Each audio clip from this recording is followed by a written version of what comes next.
What's up guys, welcome back to New Age Nerd Culture. Amo and Andy here, and today we'll be discussing, is Black Panther the best film the MCU has produced thus far? So Andy, I've got an issue. You tell me your issue. So, when I see any Marvel film, I walk out of that cinema and I think it's the best thing I've ever seen. However, it's been 6 days since I've seen Black Panther. I've let it sit in my mind for a while. The smoke has cleared, the dust has settled. Exactly. Yes. And now, I think I am right in saying that I believe this is the best film the MCU has produced thus far, but you do not agree with me? I don't agree with you 100%. I agree that it is up there, and I agree that it is a brilliant movie, well-rounded. There's no holes to be poked in it, which is one thing I can say that most of the Marvel films can't normally say. Yeah. Whereas you can normally pick at threads. This one, I think it's well-rounded, wholly enjoyable, and there's not really many flaws with it. I've got some points. So, because you don't think that it's the best MCU film, I'm going to try and convince you. Yes. So, let's get some convincing on. Yeah. So, first point. Best Marvel villain of all time in Michael B. Jordan's Killmonger. Yeah. Would I think any other actor might not have been able to pull it off quite the way Michael B. Jordan does, because he is one of my favourite actors. Yep. And he's second person to prove that if you are the Human Torch in one really crap Fantastic Four movie, you will be resurrected in Marvel. That's such a good point. But yeah, like with him, you really understood his motivations. He got a load of screen time, which most Marvel villains don't get, so they don't get that depth, but he had that depth. And you totally got his point of view. Well, funny enough, I mean, to be fair, it's not always about the amount of time as well. Every minute that he got, he used properly. Yeah. And you got straight behind him, whereas you go back maybe a few films to, say, Thor Dark World, Chris Eccleston, Dark Elf. Who cared about him? I mean, literally, he was on screen. He's a great actor as well. What a wasted role. You know what I mean? This dude is white-rounded. Yeah. And, you just didn't care. You were like, Well, he was supposed to be, like, in the press before the film came out, he was like, I was supposed to be a miserable bastard, and I was a miserable bastard. We digress, let's back to so back to this. So, I think, yeah, what was my point? So, it's also like, it wasn't a case of the standard Marvel thing, which is like, here's a big bad guy, here's some insurmountable odds to try and overcome this bad guy, and they find a way to do it. With T'Challa and with Killmonger, they were very even.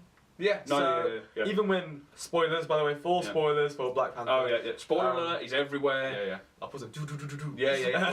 if you haven't watched the film yet, save this video, come back later. Awesome. Yeah, it was a case of, so, when Killmonger first defeated T'Challa in that pit scene, it was very even, the battle. Obviously he sort of edged it on a few little hamstring swipes and stuff. Yeah. It was like, that was sort of but it was more T'Challa's downfall. I think it was more the purpose. Killmonger was not going to lose. Yeah. But T'Challa was, I think he thought, in honesty, I think he thought he was going to walk it. Yeah.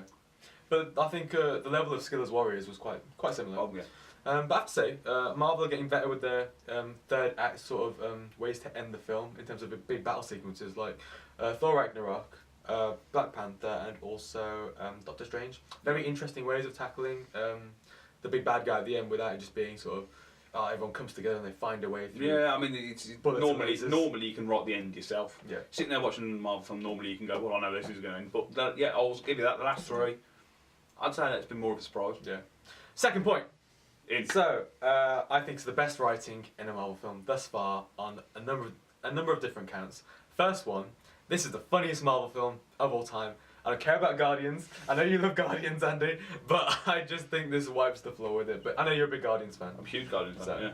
So, but I think like that comedy, I know with this, and you said in Thor Ragnarok when we discussed this a while ago, there was a joke every minute in Thor Ragnarok. Yeah, I mean, Thor Ragnarok was more of a comedic movie. This was a good movie with comedy in. Yeah. Where like you had, I mean, everybody had a one-liner in Ragnarok. Yeah. I don't think there was a single character that didn't have some sort of one-liner of some sort. Whereas in this movie, T'Challa's sister, what was her name again? Oh, it's Shuri. Yeah, Shuri, sorry. Letitia Wright. I do apologise. Where she was the standout. She stole the show completely. She was awesome. Yeah. Like, I've got here, she's just undeniably hilarious from start to finish, whatever scenes she's in. I think she shows up pretty much everybody she's on screen with. Yeah. Because, I mean, where she kind of steals the shots, the scenes, when she's in the picture with Chitala, when she's in there with Chadwick Boseman, who's a big name himself, it kind of looks a bit amateurish next to her. Not that he's amateurish, he's brilliant in this film, but obviously she's just great. She's head and shoulders. Like, it's from the brother-sister banter at the start, then there was the what are those moments, and then the don't scare me like that colonizer. That line was just perfect. But for me, I loved it when they were in the lab and she made him kick the suit again. Yeah. I'm just gonna record this. I'm just gonna record this for no reason at all. Delete that footage. But then all the other characters as well, like M'Baku. He arguably had the biggest laugh of the film with obviously he had the sort of we're vegetarian moment with. Well, I'm gonna feed you to my children. And then they've got the he had the I'm sure you do want a big force. Ha ha ha. No. He was great as well. And then also, I kind of suspected this, but Andy Serkis, the genius that he is. Yeah. Ulysses Claw, that bloody line about the SoundCloud link for his mixtape. I'm done. I was absolutely finished. I think that was the best joke of the film. Actually, I'll take it back. That overall. No. If we're gonna pick one that made me laugh my ass off in the cinema, that was definitely it. I think what made me laugh, and also I think it was what I really did like about Andy Serkis, a bit dirty at the time, obviously, was where he pulled out the axe head from, which saved me buying a suitcase. Oh yeah. See, it's just so good. I know with Thor Ragnarok it's laughs every minute, and they're like, but they were ha ha laughs. Yeah. Whenever Black Panther dropped a joke, it was ha ha ha ha ha laughs. So it's more belly, right here, right in the belly laugh. That's the way to gauge it. Definitely. But the next point is, okay, storyline wise. Yeah. Bit political now. I really enjoyed how the film was really deeply political. In an overt way, but it worked well with the story. It was interwoven. Yes. I think you'd agree Yeah, with that. yeah, 100%. And then like how Wakanda was this isolated African nation, and were they sort of letting down the black people across the world because of the struggles they're going through down, because they're not sort of engaging with the outside world. I just thought it was really, really cool. Yeah, it had a massive political statement without it feeling like it was forced down your neck. Definitely. It just felt organic in the movie. Definitely. And then it was really nice sort of picturing how the continent of Africa could have been different if it wasn't for the colonisation and exploitation from all the European empires. So, yeah. And because of that, you can totally understand why Killmonger was sort of doing what he was doing, and why W'Kabi, Daniel Kaluuya's character, Daniel Kaluuya is amazing. Oh yeah. And why he sort of sided with Killmonger. In Yeah, some aspects. yeah. So Well, really that cool. he obviously Killmonger knew. That's the only thing. He knew exactly what to do to get in with him without ever meeting him. That's the only thing that I can pick at that maybe a little bit. Whereas like he killed Claw, who'd killed his parents. How did he know to take him to him? Yeah. That's the only thing. Yeah. That's maybe one little thing, but I've only just thought that. No, that's good. That's good. Mm-hmm. That's good. Next point. Action scenes were excellent. Yeah, yeah, very high, very good, very good. And my point was like, I really enjoyed how, in particular, the Wakandan technology was used, interwoven into the action scenes, like the driver chase scene in Korea or Japan, wherever it was. How Shuri was driving the cars remotely, and that Martin Freeman used that same technology. I love that concept. It was really cool. It's just, I've never thought about it. Yeah. I love that. It's completely like out of left field. It's awesome. I love that. And the action scenes were a mix between like old sort of ancient warrior to technological advancement warfare. I love it. It was so good. That's how I like it. That they're advanced, but they're still very, very, very loyal to their roots. I love that. That was.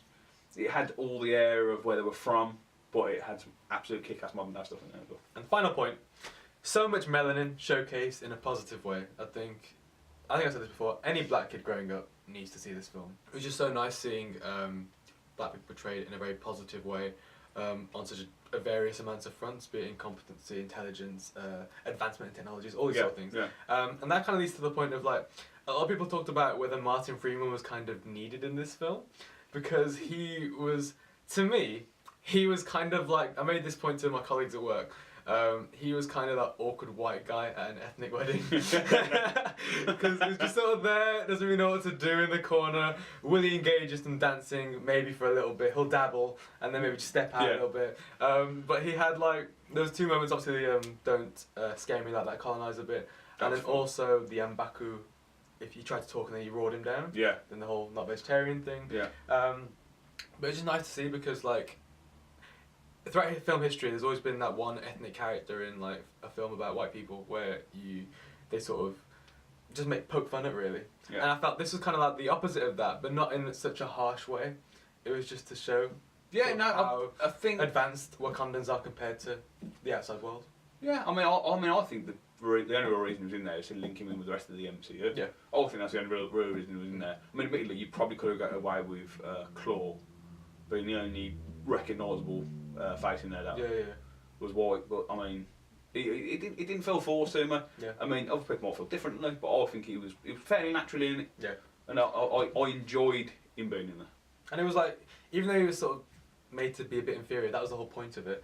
But he wasn't useless because he had that bit at the end where he was in he had a very brave moment in that gym. Yeah. So Well, it was nicely balanced. Everybody, I don't think there was a weak link as a sense of there was nobody helpless in the movie. If you get what I'm saying. Even Chisala's sister, she had that bit where she's a lab tech nerd girl, and she went out there and she tried to fight. You know what I mean? I mean, she put her best foot forward. So, I don't think there was a single person. Speaking of the ladies, best or strongest female representation in any MCU film so far. I think they trounced it with this film. Who's the woman that plays Michonne in The Walking Dead? Is it Okoye? Yes. Yeah. The what's it called's wife, not Chisala, Okoye. Yeah. But I think her troop of her battalion of warriors. Man. Yeah. Absolute badassery. Like, I enjoyed that. That and also, who's Chisala's girlfriend? Oh, Lupita Nyong'o's character. Yeah. Wow. Yeah. That's awesome. Knowledge. Pick that out the air. No, what I liked is that there was more than just one. Whereas obviously in the Avengers you've just got that widow. Yeah. She's just sort of like one woman in the middle of everybody, but this is like you've got a cast of women. Yeah. You know what I mean? Whereas like there's more than one. It's not. In all honesty, I like the fact it's not even referred to. It just is how it is. That's what I like. Like Okoye is the strongest warrior in Wakanda. You've got Shuri, who is the smartest woman or smartest person in Wakanda. Yeah. And you've got obviously Charles' girlfriend as well. I didn't even think of it like that. Most excellent espionage. I didn't think of it like that. I did like that. I know. Open your mind and expense. But then the next point is what rivals it. So my favourite film MCU wise so far has been Captain America, Winter Soldier. Winter Soldier. That's the best all round film for me. Yeah. I think this just edges it. No, I think to me still Winter Soldier is. I am slightly a victim of my own hype. As in, I heard that this was the best Marvel film out there. I was expecting mine to be blown. I still really enjoyed the movie, but it wasn't to the level. I built it up into my own head. So I'm the only person, myself, my own fault for hyping it up too much in my own head. So I'll come out, daft as it sounds, I'll come out a tiny bit disappointed, even though I really enjoyed the film. But for me, still, Winter Soldier edges it, but it is up there with probably my top 2 or 3 Marvel films today. And I think we'll end it there. So, yeah. Whether you're on Facebook or YouTube, give us a like. If you're on Facebook, like our page, comment below. YouTube, same sort of thing. Like, subscribe, comment. No! It's so close to being one take! Okay. You should end it just like that. It's so close! I might keep it in. Right. But that's what we think, guys. What do you think? Let us know your thoughts in the comments below. We'd love to chat to you. If you're on Facebook, give us a like and like the page. And if you're on YouTube, like and subscribe. Until next time, Andy. Keep on flying. Wicked.